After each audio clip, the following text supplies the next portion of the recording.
پھر ایک جو ہے یہ جس جگہ پہ رہتے تھے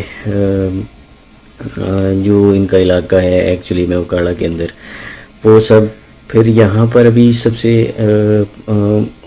جو حیرت انگیز بات ہوئی ابھی پریس کانفرنس میں میڈم شہلہ رضا، انہوں نے بھی اسے بریک کیا کہ 20 سال پہلے کسی خاتون کی بیٹی اغوا ہوئی تھی، وہ بیچاری اس وقت اپنی ایفرٹس کر کے چپ ہو گئی کیونکہ اس وقت نہ میڈیا تھا نہ سوشل میڈیا تھا، اور جو ہے وہ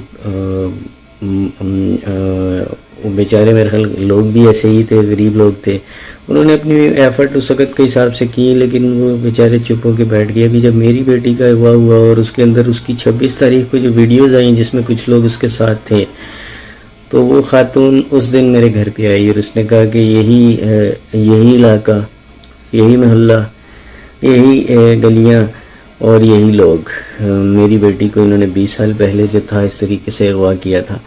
یہ گینگ تھا جس کا انہوں نے بھی کنفرم کیا کہ یہ ان کی بیٹی کو بھی دبئی کے اندر اسمگل کرنے کی کیا گیا تھا، اور ان کی اس خالی وہی بیٹی نہیں تھی، ان کے ساتھ اس بچی کے ساتھ میرا خیال ہے اس کی کوئی سہیلی وغیرہ یا کوئی ریلیٹیو لڑکی بھی تھی، یہ سیم ایج گروپ 14 سال 15 سال پروفیشنلی امپلیمنٹ کیا۔ آنکھوں میں دھول جھونکی، ایون میڈیا کی آنکھوں میں دھول جھونکتے رہے، یہ پولیس کی آنکھوں میں دھول جھونکتے رہے۔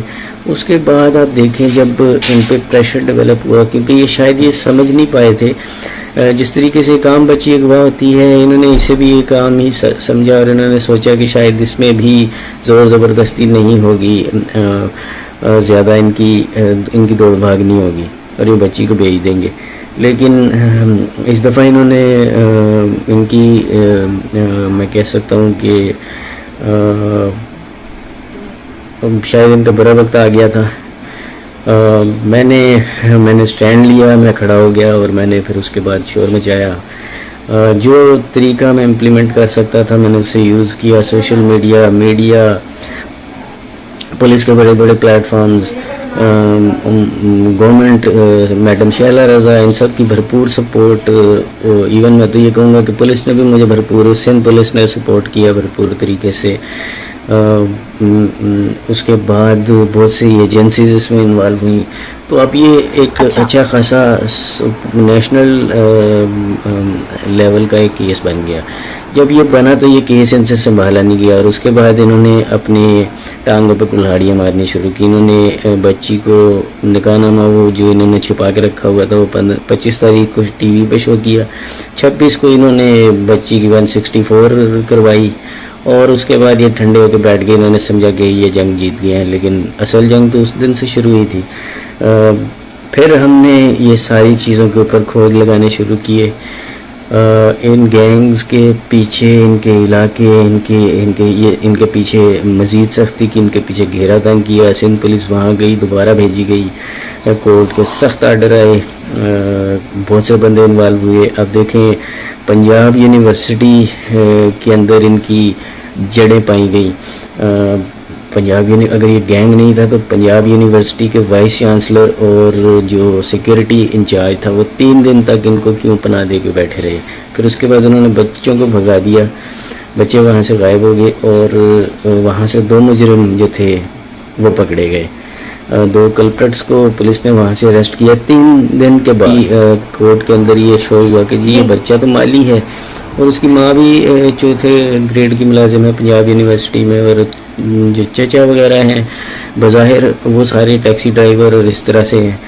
تو یہ کیسے ممکن ہے کہ ایک مالی جو ہے، باقی سب تو آلموسٹ اریسٹ ہو چکے ہیں، لیکن یہ کیسے ممکن ہے کہ ایک مالی لڑکا 4 صوبوں کے آئی جیز کو نچا رہا ہے، اس کو فنڈز بھی آ رہے ہیں، اس کو ایوری تھنگ، اس کو کبھی ادھر سے لے جاتے ہیں، کبھی دوسرے صوبے میں لے جاتے ہیں، کبھی آزاد کشمیر لے جاتے ہیں، کبھی لاہور سے KP کے چلے جاتے ہیں۔ راتوں رات پولیس اپنی پوری کارروائی کے لیے ریڈی ہوتی ہے اور پولیس جو ہی موو ہونے لگتی ہے ان کو آگے موو کروا دیا جاتا ہے۔ تو اتنے بڑے لیول پر جب سرچ ہو رہی ہو اور اس کو کاؤنٹر کیا جائے تو یہ ایک عام شخص کا کام نہیں ہے۔ میں حقیقتاً بتاؤں، اگر کوئی شخص، اگر ایک عام شخص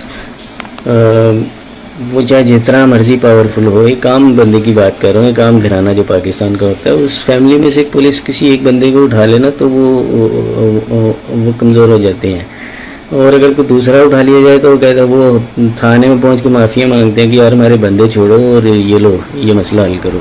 جی اس جگہ پہ ایسا نہیں ہوا. ان کی پوری فیملی کے بہت سے ممبران اور ان کو سہولت کار اٹھا لیے گئے. ابھی آپ آئندہ چند روز میں دیکھیں گے کہ کون کون اٹھایا گیا. تو اس کے باوجود ان کی جو ریزسٹنس ہے اس میں کمی نہیں آ رہی، اور وہ اب ڈینجرس ترین علاقوں میں پہنچ گئے ہیں. بہت سی فائنڈنگز جو ہیں وہ میں یہاں پر میڈیا میں ڈسکلوز نہیں کر سکتا، کیونکہ مجھے ڈیفینیٹلی سختی سے روکا گیا ہے کہ آپ اس معاملے میں بھی چپ رہیں، کیونکہ ظاہر سی بات ہے ایک سرچ آپریشن ہے، بہت بڑے لیول پہ سرچ آپریشن ہے. اب تو اس میں ایجنسیز تک انوالو ہو گئی ہیں. تو سنا آپ نے ایکسکلوزیو انٹرویو دعا زہرا کے فادر مہدی علی کاظمی صاحب کا. ہماری دعا ہے کہ اللہ پاک ان کو صبر دے اور ہمت توفیق دے کہ مزید آگے بڑھ سکیں اور اپنی بیٹی کو بازیاب کروا سکیں. پورے پاکستان کی دعائیں ان کے ساتھ ہیں، ہم سب ان کے ساتھ کھڑے ہیں اور دعا گو ہیں کہ جلد از جلد دعا زہرا جو ہے وہ اپنے والدین سے مل سکے. اللہ پاک سب بیٹیوں بہنوں ماؤں کی عزتوں کو محفوظ رکھے، اپنے حفظ و امان میں رکھے. اللہ پاک آپ لوگوں کو بھی ہمیشہ خوش رکھے، اپنے حفظ و امان میں رکھے، ہر ناگہانی آفت اور مصیبت سے بچائے رکھے. ہمیں بھی اپنی دعاؤں میں یاد رکھیے گا. انشاءاللہ تعالی نیکسٹ ویڈیو میں کسی نئے اور اچھے ٹاپک کے ساتھ ملیں گے، دعا زہرا کے اپڈیٹس کے ساتھ ملیں گے. تب تک اجازت دیجیے گا. اللہ حافظ.